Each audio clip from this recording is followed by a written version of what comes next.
What's going on, people? It's your boy T, and I'm here today to bring you the new Dyson Gen5 Detect cordless vacuum cleaner and the Dyson Purifier Big and Quiet Formaldehyde. So the reason why I haven't done any performance tests lately is because of my air purifier dilemma. This is my old air purifier, the Blue Air, which doesn't actually filter the air. It's got good airflow, but this is the HEPA filter, right, which is meant to capture all the particulates from the air, and that's why it's dusty. But clearly it doesn't because it leaks dust. There's no seal system with this design, and therefore it wasn't up to the job. So it blew dust back into the air. So I'm now going to retire the Blue Air in favour of the new Dyson Formaldehyde. I also got the Gen5 as well. This is the new Gen5, which is the most powerful one because I had a Gen5 before. This is the new powerful one. On boost mode, these now produce 280 air watts of suction power, which is quite amazing for a cordless vacuum.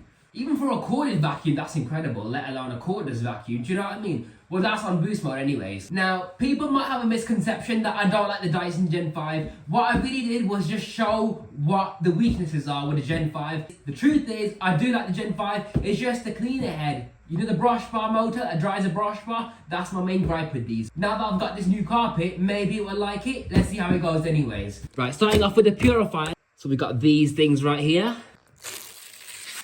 Here's everything out the box. So see this power connector right there? That just lines up with the socket in here. So you just line it up. Yep, that is now clicked into place securely. You know when you watch Teletubbies, right? And you have the speaker that pops out of the ground and it looks like Maltesers inside. That's what it looks like. And then the remote control right here just goes on the back of the machine. It's magnetic, so it just stays on there. That is the size of it compared to your average Dyson upright vacuum. Now what I like about this purifier is that it actually moves freely along the floor because it has wheels on the base of it. So you've got 5 swivel wheels like this. Are they rubber coated? Yeah, they feel slightly rubber coated. More like a plasticky rubber. So to access your filter, on the back of the machine, you slide this to the left. You have to hold it in actually. And then you can lift up the Teletubby head thing. And then you just lift up on the cage, like so. This right here is your HEPA filter. So you press on the 2 clips on either side, and then your filter just drops out like so. Okay, what I like about this is it's got a nice big fat surface area. I mean, look at the size of that filter. Compared to Henry XL, it's taller than the XL Henry. I mean, that's like the height of 2 Henrys, and look how wide it is. Wow, that's quite impressive actually. But there's no seals on this. However, there's a nice big thick gasket on the base of the machine right here. See this gasket? That's the upper gasket. And this is your filter. Is that the formaldehyde filter or carbon filter? I don't know. But this Dyson, by the way, is meant to capture formaldehyde. So if you don't know what formaldehyde is, it's basically pollutants that occur in the home. So when you get new furniture or carpets or anything like that, new doors, you know when you get that funny smell from new furniture? That's the formaldehyde. So it can capture formaldehyde, it captures pet smells, smoke smells, cooking smells, fart smells, whatever it is you can name, it can probably capture that. That's a funny looking thing, isn't it? What even is that meant to be? What kind of exotic species is this? Look, you can just about see the big fat impeller in there. So when you put this back on, right, when you put this filter back on, make sure that it's not actually on top of the gasket. So just pull it up all the way around, okay? And make sure it's clipped in securely, there we are. So you put the external cage back on the HEPA filter. Lift it up until it clicks into place. That's not going anywhere now. Pop it back onto the motor unit. That just loosely goes on. It doesn't clip in at all. And then you just pop on the head of the machine. Now, these vents are your sensors. So if you eventually discover that the sensors aren't working, just give these a vacuum out and it should be fine. So I'm gonna switch it on now. You can switch it on either at the machine right here or on the remote. I've got it on setting number 1 right now, which is extremely quiet. So that's your fan speed. You can control the angles here of which direction it blows air out of. Now, automatic mode is when it detects the air and it blows out a certain amount of air depending on how polluted your air is. So if you've got really polluted air, it automatically goes on a higher speed. And when the air quality has calmed down, it then lowers the fan speed. So that's what automatic mode is. And the info guide tells you things like the 24-hour air quality. It tells you about what kind of particles there are in the air, how much pollen there is in the air, what's that gas is, I don't know. Oh, that's gases, yeah. Whatever that is, it's not even loading. Oh yeah, it tells you the temperature as well. Wow, I've got high humidity in this room. No way. And how to clean the filter. And that's it.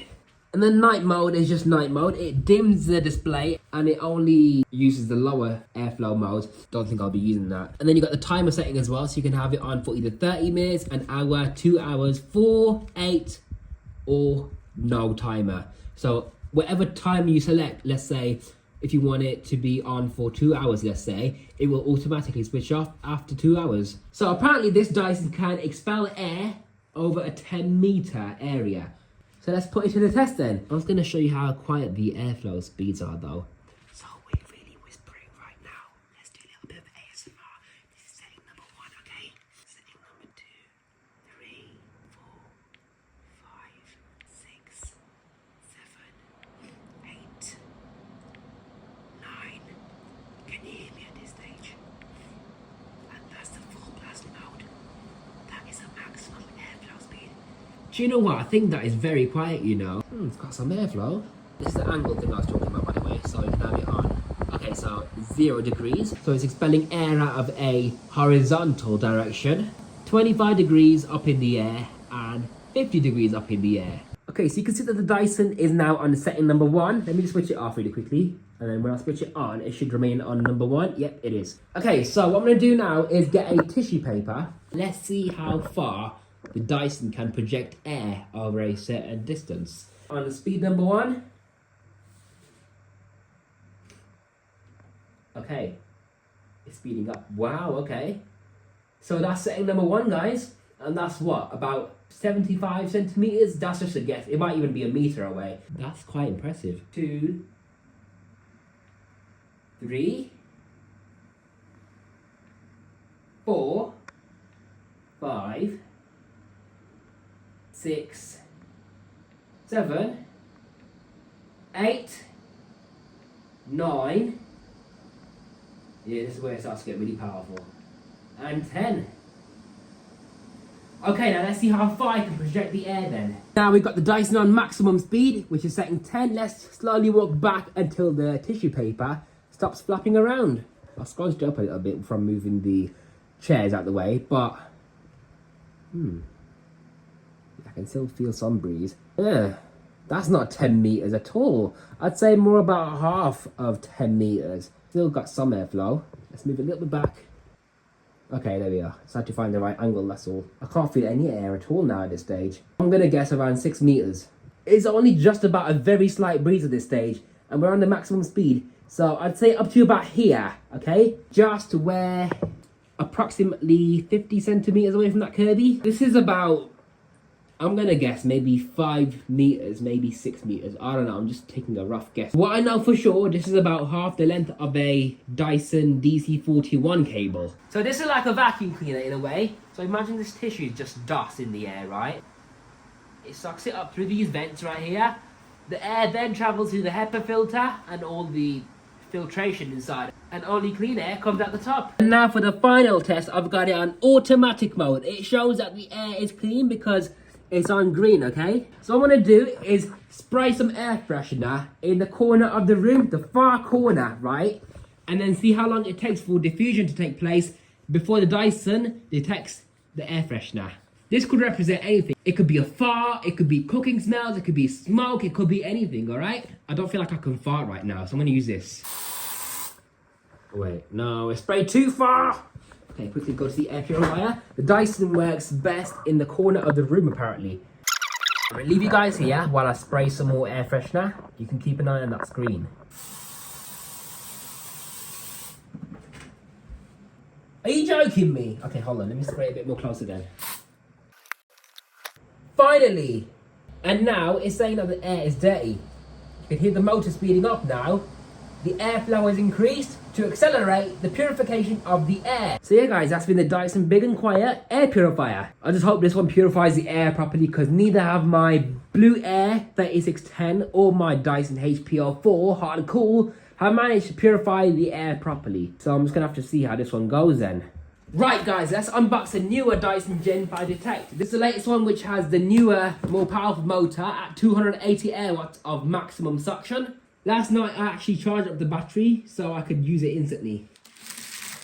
I do love this cleaner head design. I think it's a fantastic piece of engineering. Nothing wrong with it apart from the brush bar motor, which just lacks torque. Because when you're trying to use maximum suction, sometimes the brush bar just slows down and it even cuts out. What a big box for such a small tool. And there it is, a Dyson Gen 5 Detect. Once you grab the feel of this Dyson, yeah, you know what it feels like. There's nothing like it. The handle grips of these are extremely comfortable.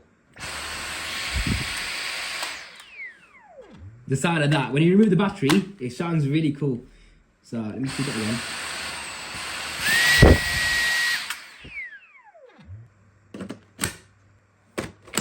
The cleaner head by default comes in the middle settings. I'm going to put it on plus mode because that's what I want, right?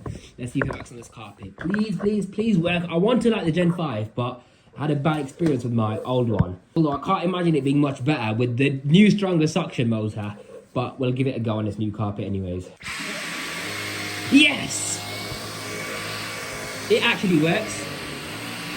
Okay, so when I was showing the dusty blue air filters, some dust went on the floor, so I'm going to go over it and show you the particle counter.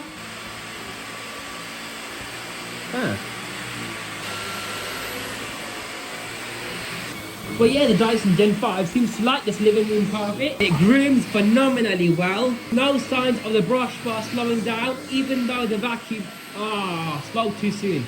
At least it hasn't stalled itself though, because that's what the V15 also does sometimes. Okay, hold up.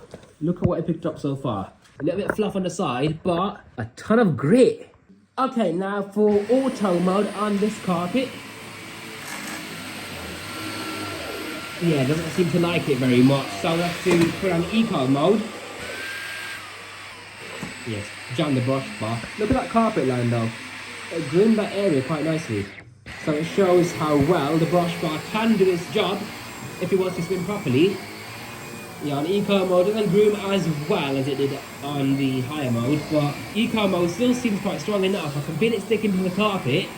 Actually, do you know what? That's decent enough actually on eco for this drug anyways. Yeah, doesn't really like it very much. So back on to eco we go. What I noticed is that eco mode on this is quite a bit more powerful than the V15 I think. Or at least that's what it feels like anyways. But I don't know if that's because my V15 filters need excessive thorough washing because the HEPA pores might be clogged after all that use I've given it.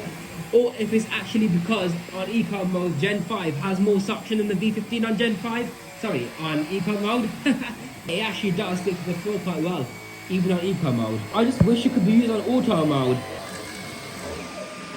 Do you know what I mean? Look, I can hear the comb grinding against the plastic on the brush bar. Yeah, this is the direction where the car really stands up. It's struggling a bit.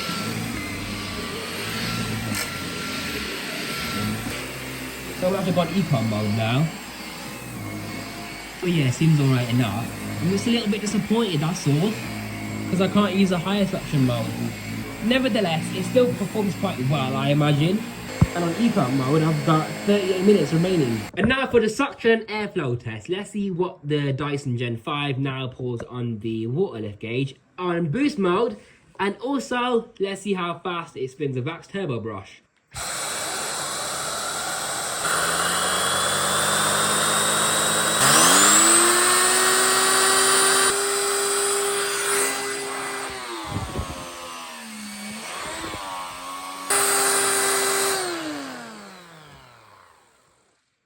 I expect the motor to pulse because that's what these cordless Dysons do, but let's see anyways.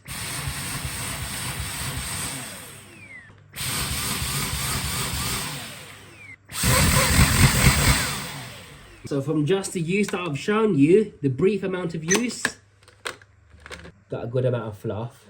Tons of grit though. I'm gonna vacuum all the carpets and then come back to you in a second. Okay, the particle counter doesn't seem to be working. Either that, or my carpets must be extremely clean, which I doubt. It detects nothing.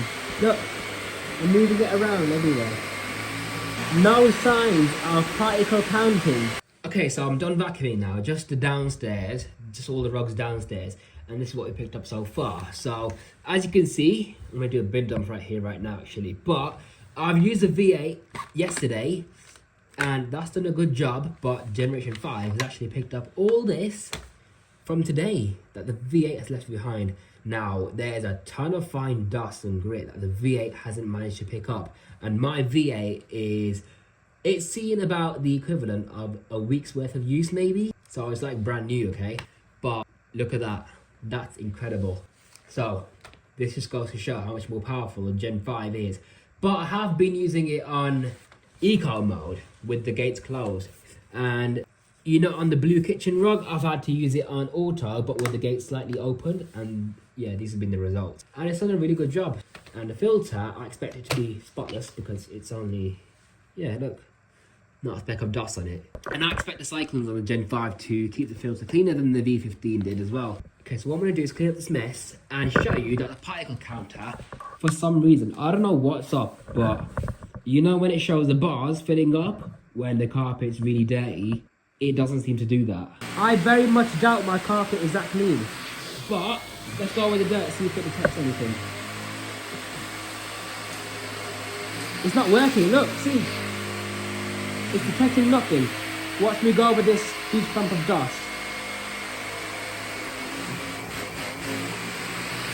Oh yeah, the motor pulses a few times when the battery is running low, but you could see that there's no sensing of dust particles.